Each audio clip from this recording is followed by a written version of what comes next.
Hello, future officers. Newspaper Made Simple series or eti notun khondoloi moi Mahashweta Goswami apunalok hokoluke swagatam janalo. Azir most important topics homuhor bhitorat azi sarita topic aru khub sundor topic protecting the wetlands. Jalahoy protection or upor ami eta important information ami gain koribole chesta korim tar pisot artificial intelligence or logot ami eta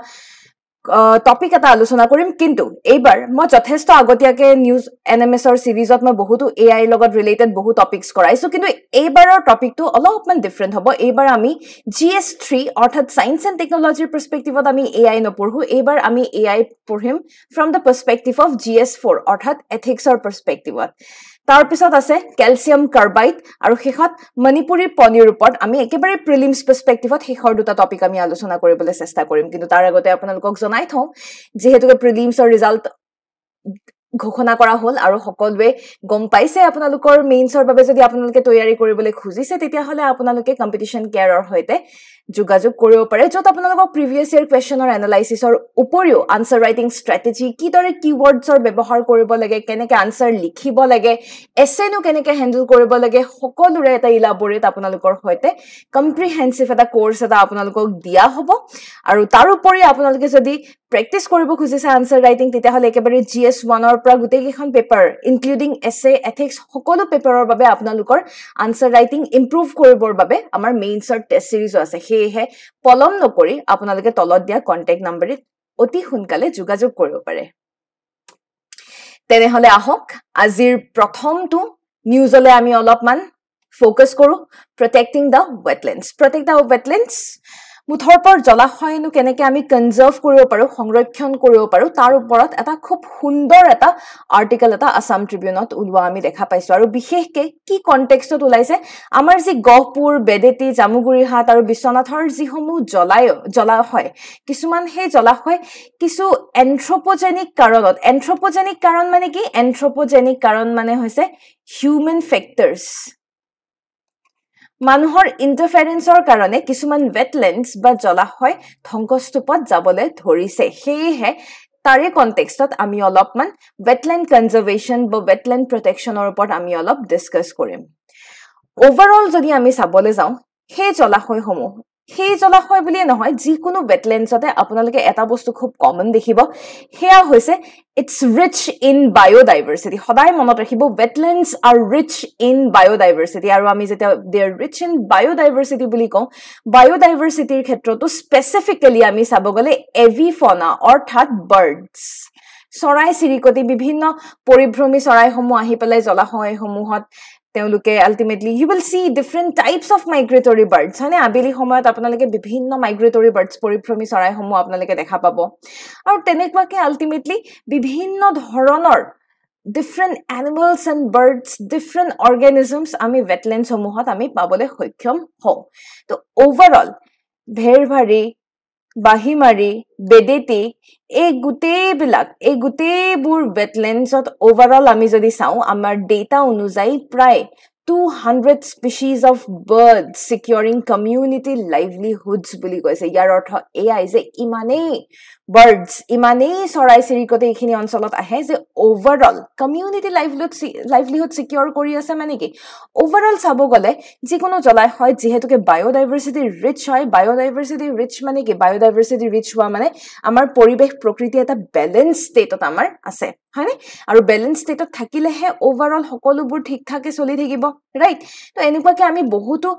positive aspects আমি পাবলৈ সক্ষম হওঁ এতে এই যেটা wetlands এই যেটা জলাশয়ৰ কথা মেনশন কৰা হৈছে তাৰে লোকেশন হিচাপে চাব গলে লোকেশন কোড আছে it's located between Kaziranga National Park and the Eastern Himalayas মনত ৰাখিব Kaziranga National Park and Eastern Himalayas এতে এই কথাটো কেলে ইম্পৰ্টেন্ট এই কথাটো এই কাৰণে ইম্পৰ্টেন্ট কাৰণ চাওক এই তিনখন ভেৰভাৰী বাহিমাৰী বেদেতি আপোনালোকে বাৰু আগতে APSC ৰ PYQ সমূহ চাইছেনে APSC প্ৰিভিয়াস ইয়াৰ কোৱেশ্চন সমূহ তাতে এনেকুৱাকে ওয়েটল্যান্ডৰ নাম দি দিয়ে সেই ওয়েটল্যান্ড সমূহ কোত এক্স্যাক্টলি কোন ডিস্ট্ৰিক্টত আছে কোন এৰিয়াত লোকেটেড তাৰে বিষয়ে কিন্তু প্ৰশ্ন আগতিয়াকে সোধা গৈছে তাৰ উপৰি এই বছৰ APSC ৰ প্ৰিলিমছৰ পেপাৰখন চাই পেলাই আমি গম পাইছো যথেষ্ট আসাম পাৰ্টৰ মিসেলিনিয়াস পাৰ্টত বহুত বেছি ফোকাস কৰা হৈছে খুব ফোকাস যেহেতুকে কৰা হৈছে আমি কিছুমান বস্তু এনেকুৱাকে যেনেকে এই জলাশয়সমূহৰ নাম আজিৰ ডেটৰ পৰা এটলিষ্ট আজিৰ ডেটৰ পৰা আমাৰ বাবে একেবাৰে অজানা হ'ব নালাগে আমি জানিব লাগে কিছুমান জলাশয় ক'ত লোকেটেড আছে তো এনেকুৱা ধৰণৰ ইনফৰমেশনছ এটলিষ্ট এপিএসসি প্ৰিলিমছ পাৰ্সপেক্টিভত আমি পাবলৈ সক্ষম হওঁ এটা স্ট্ৰেটেজিক লোকেশন চাব গলে কাজিৰঙা আৰু ইষ্টাৰ্ণ হিমালয়ৰ মাজৰ সেই অঞ্চলত আমি এই জলাশয়সমূহ পাবলৈ সক্ষম হওঁ তো ওভাৰঅল চাব গলে বায়োডাইভাৰ্সিটি তো মই কৈছোৱে জৈৱ বৈচিত্ৰতা সংৰক্ষণৰ উপৰিও সেই জলাশয়সমূহে আমাক বিভিন্ন ধৰণৰ অন্যান্য ফেক্টৰতো আমাক হেল্প কৰি আছে যেনে তাতে বিভিন্ন ধৰণৰ মাছ কাছ এগ্ৰিকালচাৰ আমি তাতে কৰিব পাৰো বিভিন্ন ধৰণৰ ওভাৰঅল টুৰিজম সেক্টৰ আমি আগবঢ়াই নিব পাৰিছো তো তেনেকৈ চাব গলে কমিউনিটি লাইভলিহুড এটা মেইনটেইন কৰি থকা বুলি আমি ক'ব পাৰো কিন্তু বৰ্তমান সময়ত যেহেতুকে মই কৈছোৱে এন্থ্ৰোপোজেনিক ফেক্টৰছ অৰ্থাৎ human related man made factors কিছুমান ম্যান মেড কাৰণসমূহৰ বাবে এতিয়া এই জলাশয়সমূহে কিছুমান চ্যালেঞ্জ ফেস কৰিবলগীয়া হৈছে তেতিয়াহলে আমি চাওঁ আহক এনেকুৱা কি কাৰণ বহত এনেকুৱা কি কাৰণতনো জলাশয়সমূহে ওয়েটল্যান্ডসমূহে কিছুমান ডিফিকাল্টি বা চ্যালেঞ্জ ফেস কৰি আছে প্ৰথমতেই হৈছে এক্সপেনশন অফ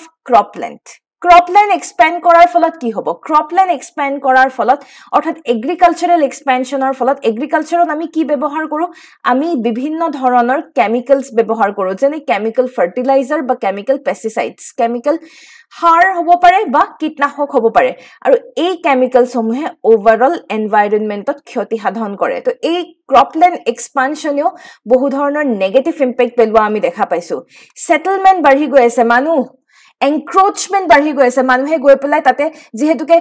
মানুহৰ পপুলেশন জনসংখ্যা যেহেতুকে বৃদ্ধি পাইছে মানুহে সেই জলাশয়সমূহৰ আশে-পাশে গৈ পেলাই মানুহে সেটেল হ'ব ধৰিছে ওভাৰ ফিশিং কৰিব ধৰিছে এভৰিথিং সব বস্তু তেওঁলোকে এক্সট্ৰেকশনৰ হলনি তেওঁলোকে কি কৰি আছে এক্সপ্লইট কৰি আছে মনত ৰাখিব দুটা শব্দ মই ব্যৱহাৰ কৰিছো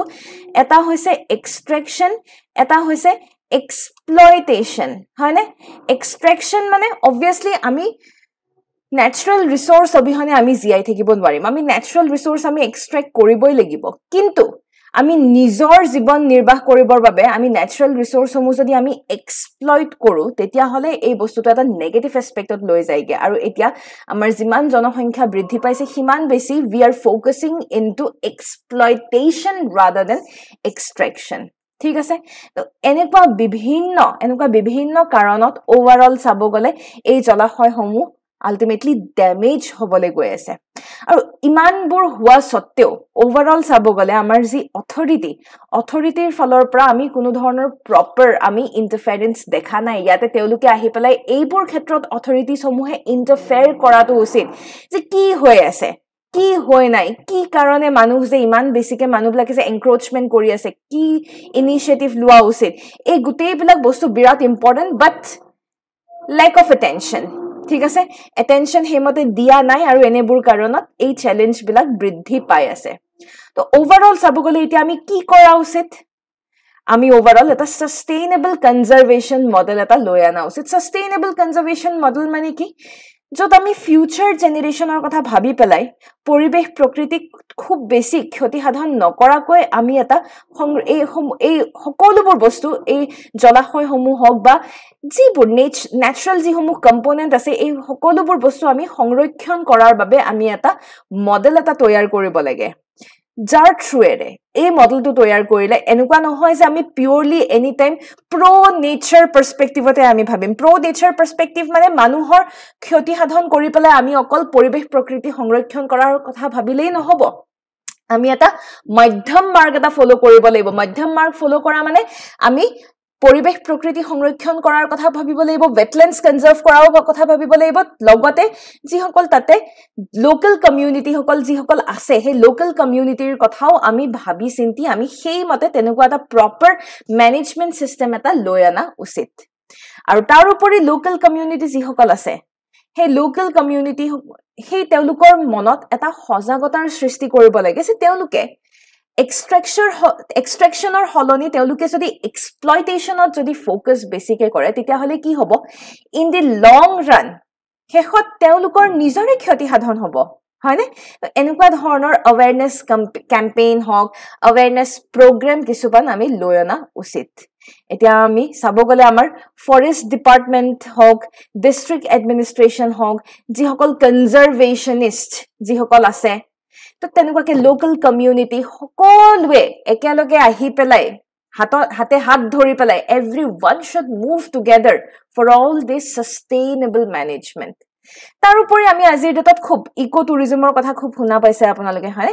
ইকো টুৰিজমৰ কথা আমি ক'ব পাৰো য'ত সেই জায়গাত যদি আমি পৰিবেশ আমি যদি ন্যাচাৰাল এনভায়ৰনমেন্ট যদি আমি কনজাৰ্ভ কৰিছো টুৰিষ্টও যদি আমি এলাউ কৰিছো য'ত কোনো ধৰণৰ লেতেৰা নকৰাকৈ তেওঁলোকে ধুনীয়াকে সুন্দৰভাৱে হেখিনি জায়গা তেওঁলোকে ৰাখিবও পাৰিছে তো টুৰিষ্ট অহাৰ লগে লগে ইকনমিক আপলিফমেন্টও হ'ল পৰিবেশ প্ৰকৃতিও সংৰক্ষণ কৰি থাকিলো তো ইকো টুৰিজম কনসেপ্টটো খুব বেছি ইম্পৰ্টেন্ট হৈ গৈছে আৰু local you can see local must be involve this stakeholders in judicious management ইয়াৰ অৰ্থ এআই যে আমি যে কৈ আছো যে ফৰেষ্ট ডিপাৰ্টমেন্টে ইয়াত প্ৰপাৰ ইনিশিয়েটিভ লোৱা আছে ডিস্ট্ৰিক্ট এডমিনিষ্ট্ৰেচনে ইয়াত ইনিশিয়েটিভ লোৱা আছে অকল অথৰিটিৰে নহয় অকল এই গোটেই দায়িত্ব অকল অথৰিটিৰে নহয় ওভাৰঅল মেনেজমেন্ট কৰা কাম বা সংৰক্ষণ কৰা পৰিবেশ প্ৰকৃতি সংৰক্ষণ কৰাৰ কাম এই সকলোবোৰ লোকেল তাত থকা লোকেল লোকসকলেও এই সকলোবোৰ কথা তেওঁলোকে চালিজাৰি ভালদৰে চাব লাগে আৰু তেওঁলোকেও ইনভলভ হোৱা উচিত সেয়েহে ওভাৰঅল আমি যদি এনেকুৱাকে আমি কালেক্টিভ ডিসিশন যদি আমি ল'ব পাৰো তেতিয়াহে আমি এটা পজিটিভ নোশনত আমি আগবাঢ়ি যাব পাৰো এতিয়া wetlands conservationৰ কাৰণে আমি কিছুমান নেশনাল স্কিমছ অলৰেডি দেখা পাইছো যেনে আপোনালোকে ধৰক অমৃত ধৰোহৰ স্কিমৰ নাম নিশ্চয় শুনিছে অমৃত ধৰোহৰ স্কিমৰ মাধ্যমেৰে কি কৰা হয় বিশেষকৈ যিসকল আমাৰ যিবোৰ ৰামসাৰ সাইটসমূহ আছে সেই ৰামসাৰ সাইটসমূহ কনজাৰ্ভ কৰাৰ বাবে ইম্পৰ্টেন্ট ইনিশিয়েটিভ লোৱা আমি দেখা পাইছো এতিয়া মোক আপোনালোকে কওকচোন ৰামসাৰ সাইটছ বুলি ক'লেনো আমি কি বুজি পাওঁ যদি উত্তৰটি জানে উত্তৰটি কমেন্ট সেকশনত জনাবলে নাপাহৰিব ৰামসাৰ সাইট বুলি ক'লে আমি কি বুজি পাওঁ আৰু অসমত আমাৰ ৰামসাৰ সাইট কিবা আছে নেকি যদি আছে কাইন্ডলি কমেন্ট সেকশনত জনাবলে নাপাহৰিব তাৰ উপৰি আমি দেখা পাইছো মিষ্টি স্কিম এটা মিষ্টি মানে mangrove initiative for shoreline habitats and tangible income তো মিষ্টি স্কিমৰ মাধ্যমেৰে কি কৰা হৈছে ম্যানগ্ৰোভ সমূহ কনজাৰ্ভ কৰাৰ কাৰণে ব্যৱস্থা লোৱা হৈছে the mangroves are so important এটা আপোনালোকৰ সাকে মনত আছে 2004 2004 চনত এটা খুব বেয়া সুনামি আহিছিল সেই 2004 চনৰ সেই সুনামিৰ পৰা ভাৰত কিছু সংখ্যক হলেও to certain extent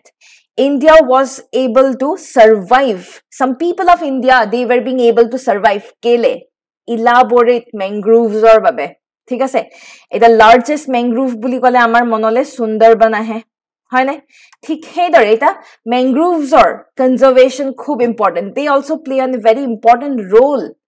in balancing the ecosystem সেই কাৰণে এনেকুৱা ধৰণৰ ইনিশিয়েটিভৰ মাধ্যমেৰে আমি ওভাৰঅল wetlandsসমূহ কনজাৰ্ভ কৰাৰ কথা আমি ভাবিব পাৰো তাৰ পিছত আছে আমাৰ national plan for conservation of aquatic ecosystem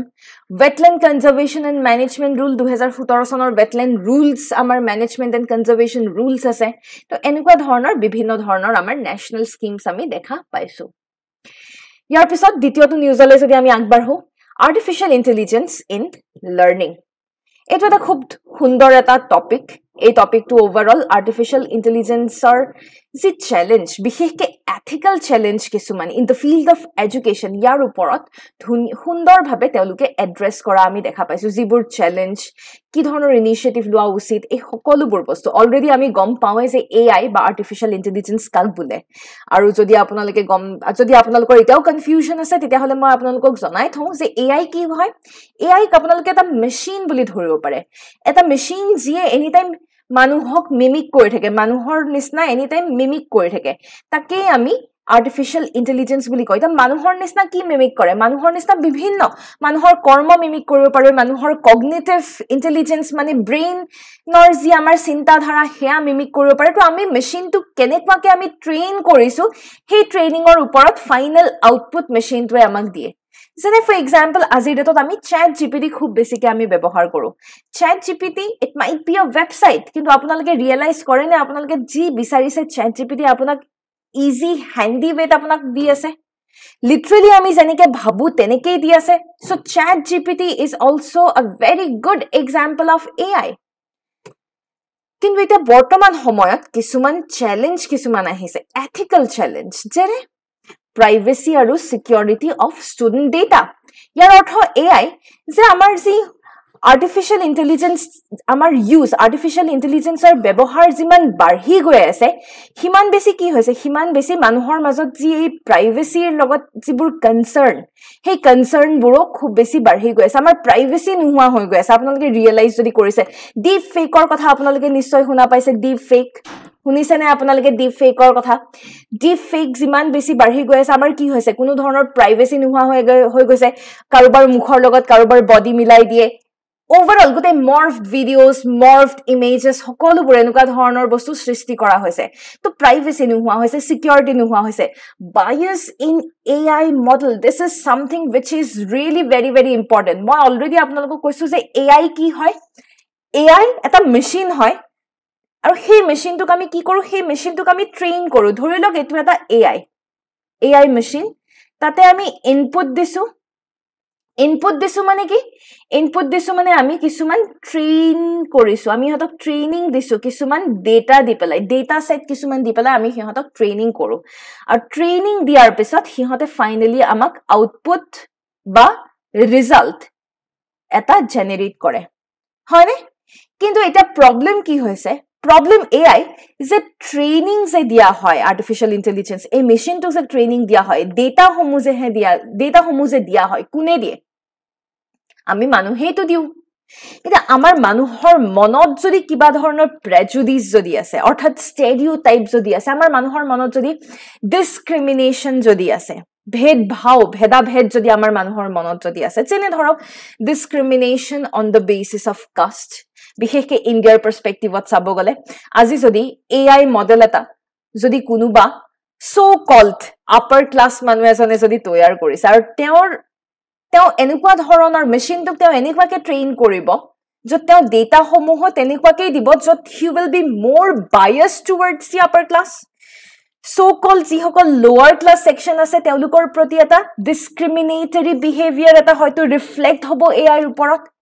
এনেকুৱা ধৰণৰ ইনস্টেন্সেস আমি বহুত দেখিছো বিশেষকৈ ভাৰতৰ বাহিৰত এনেকুৱা ধৰণৰ ইনস্টেন্সেস খুব দেখিছো ৰেচিয়েল ডিসক্ৰিমিনেশন ব্ল্যাক হোৱাইট বুলি ডিসক্ৰিমিনেট কৰা হয় এটা যদি হোৱাইট হকলে যদি AI মডেল এটা বনাইছে তো ফাইনাল আউটপুটত কি দেখুৱা পোৱা যায় মোস্টলি তেওঁলোকৰ হে মাইন্ডসেট তো যেহেতু আছে তেওঁলোকে AI ট্ৰেইনো তেনেকুৱাকে কৰে যে ফাইনাল আউটপুটত কি ওলাই ফাইনাল আউটপুটত আৰ্টিফিশিয়াল ইন্টেলিজেন্সে আউটপুট দিয়ে যে discriminatory behaviour whites are good blacks are bad blacks are thieves blacks are ৰবাৰ্স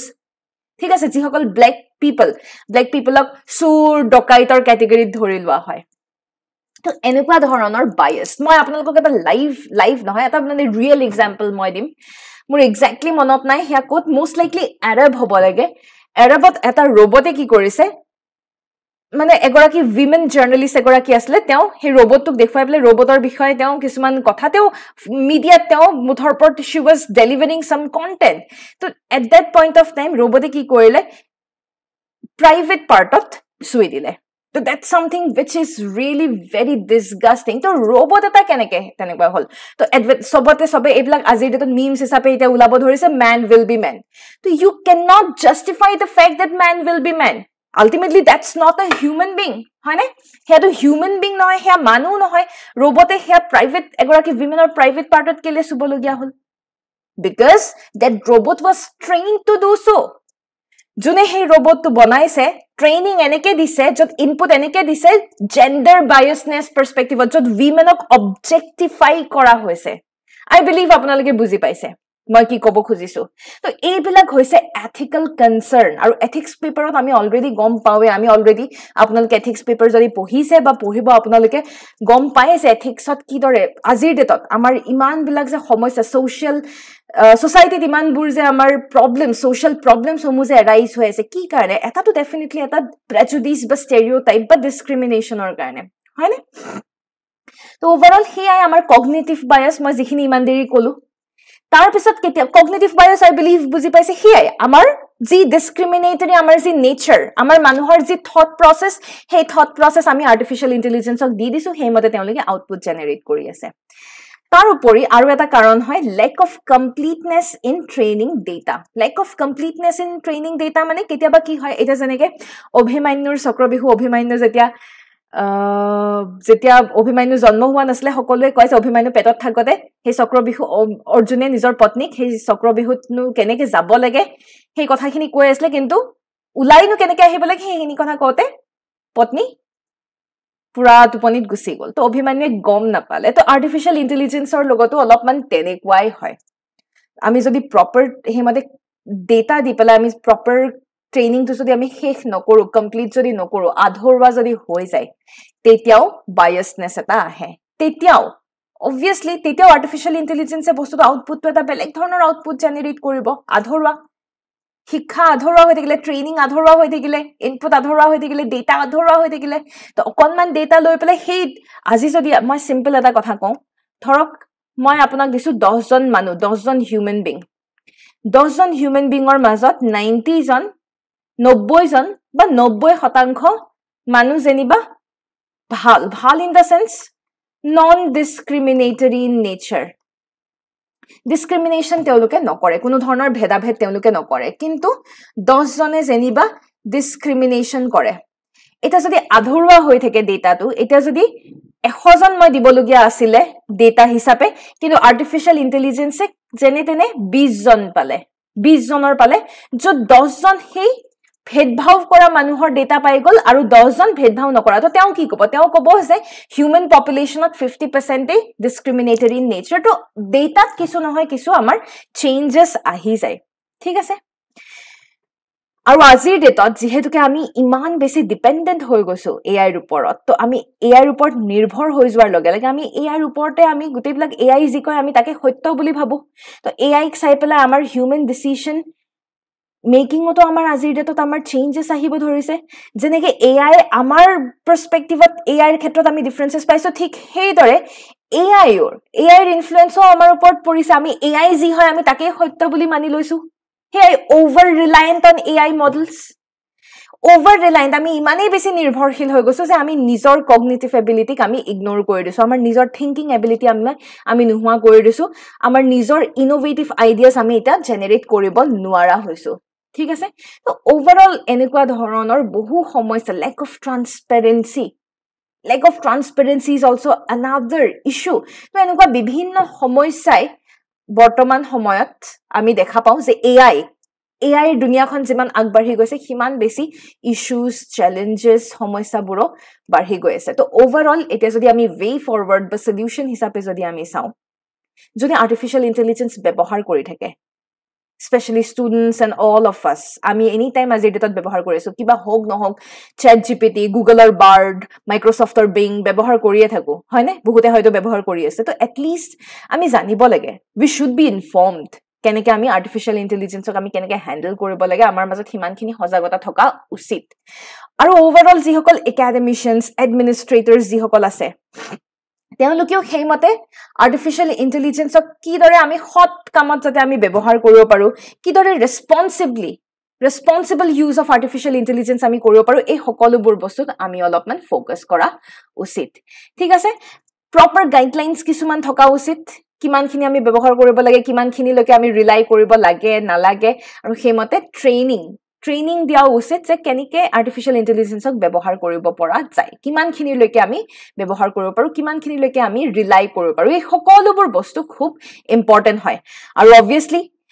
AI program বিলাককো অকল মানুহক ট্ৰেইনিং দিলেইতো নহব আৰ্টিফিচিয়েল ইন্টেলিজেন্সকো প্ৰপাৰলি আমি ট্ৰেইনিং দিব লাগিব আধৰুৱা ট্ৰেইনিং হৈ থাকিলেতো নহব সেইকাৰণে প্ৰপাৰ ডেটা ভাল ডেটা লৈ পেলাই সেইমতে আমি ট্ৰেইনিং দিয়া উচিত তো হেহে আপোনালোকৰ বাবে আৰ্টিফিচিয়েল ইন্টেলিজেন্স যেহেতুকে খুব ইম্পৰ্টেন্ট এটা টপিক হয় আপোনালোকক GS4 পাৰ্সপেক্টিভত এটা প্ৰশ্ন এটা সোধা গৈছে অলৰেডি মই আপোনালোকক যথেষ্ট কলৱে তথাপিও what are the ethical challenges we may face in the use of artificial intelligence in our day-to-day life. মনত ৰাখিব ইয়াতে ফোকাস কি কৰা হৈছে in our day-to-day life. যেহেতুকে অলপমান ethicsৰ লগত ৰিলেটেড প্ৰশ্ন আপোনালোকে try to cite with some sort of examples. Day-to-day lifeত আমি AI যি ব্যৱহাৰ কৰিছো তাৰ পৰা কেনেকুৱা ধৰণৰ আমি ethical challenges আমি পাব পাৰো তাৰ ওপৰত আপোনালোকে এটা short এটা আনসাৰ লিখিবলৈ চেষ্টা কৰক 10 মাৰ্কৰ আনসাৰ আৰু আনসাৰটো লিখি পেলাই koka.testseries@gmail.com ত সেন্ড কৰিবলৈ নাপাহৰিব. Moving on to the next news. Calcium carbide শুনিছে চাগে ক্যালসিয়াম কাৰ্বাইডৰ কথা খুব বেছিকে এতিয়া গৰম দিনত এই নিউজটো আহিব একেবাৰে স্বাভাৱিক কথা ক্যালসিয়াম কাৰ্বাইড বুলি নুশুনিলেও এটলিষ্ট শুনিছেনে ইনজেকশন মাৰি পকুৱা কল ইনজেকশন মাৰি পকুৱা আম ইনজেকশন মাৰি পকুৱা ফল হেয়াই ইনজেকশন মাৰক বা নামাৰক এটলিষ্ট গম পায় ন কিবা এটা কেমিকেল এটা ব্যৱহাৰ কৰা হয় যাৰ দ্বাৰা ফলমূল সমূহ অতি সোনকালে আমি ৰাইপেন বা ফলমূল সমূহ অতি সোনকালে পকিবলৈ আজিকালি আৰম্ভ কৰে কেঁচাতে লৈ আনা হয় তাৰ পিছত তেনেকুৱাকে আচ্ছা ইনজেকশন নহয় সৰি দেই গেছ মাৰি পকুৱা কল টু বি অনেষ্ট মই ভুল কলো হয়তো ইনজেকশন নহয় গেছত পকুৱা কল গেছত পকুৱা আম I think তেনেকেহে শুনিছা হয় ইনজেকশন নহয় গেছেৰে পকুৱা তো হেয়াই কেঁচা কল আনি পেলাই গেছ মাৰি পেলাই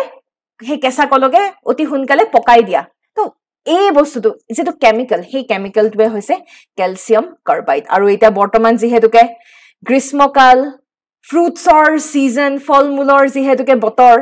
এটা ডেফিনেটলি এইটো এটা কনসাৰ্ন আহিয়ে থাকিব আৰু আমাৰ যি FSSAI food safety and standards authority of India তেওঁলোকে ক্যালসিয়াম কাৰ্বাইডৰ ব্যৱহাৰ কৰা তেওঁলোকে প্ৰহিবিশন তেওঁলোকে বাধা প্ৰদান কৰিছে বিশেষকৈ বৰ্তমান ম্যাঙ্গো সিজনত কেলে কাৰণ সেই ক্যালসিয়াম কাৰ্বাইড 2020 চনৰ যি আমাৰ APSC প্ৰিলিমছ সেই APSC প্ৰিলিমছত ইয়াৰ লগত জড়িত ক্যালসিয়াম কাৰ্বাইডৰ ওপৰত এটা প্ৰশ্ন সোধা হৈছিল যে ক্যালসিয়াম কাৰ্বাইডে কেনেকৈ ফলমূলসমূহ পকোৱাত সহায় কৰে আহক প্ৰথমতে সেই বস্তুটো এড্ৰেছ কৰি লওঁ নৰ্মেলি চাব গলে ক্যালসিয়াম কাৰ্বাইডৰ কথা অলপ যদি পাহৰি যায় নৰ্মেলি আপোনালোকে জানেনে যে ফলমূলসমূহ যে পকিবলৈ আৰম্ভ কৰে কি কাৰণে পকে এটা হৰমন বা প্লান্ট গ্ৰোথ ৰেগুলেটৰ বুলি কওঁ সেই হৰমনটোৰ বাবে ফলমূলসমূহ পকিবলৈ আৰম্ভ কৰে আৰু সেই হৰমনটোৰ নাম হৈছে এচিটাইলিন বা ইথাইলিন একেই দেই আপোনালোকে কৰবাত ইথাইলিন বুলিও পাব কৰবাত এচিটাইলিন বুলিও পাব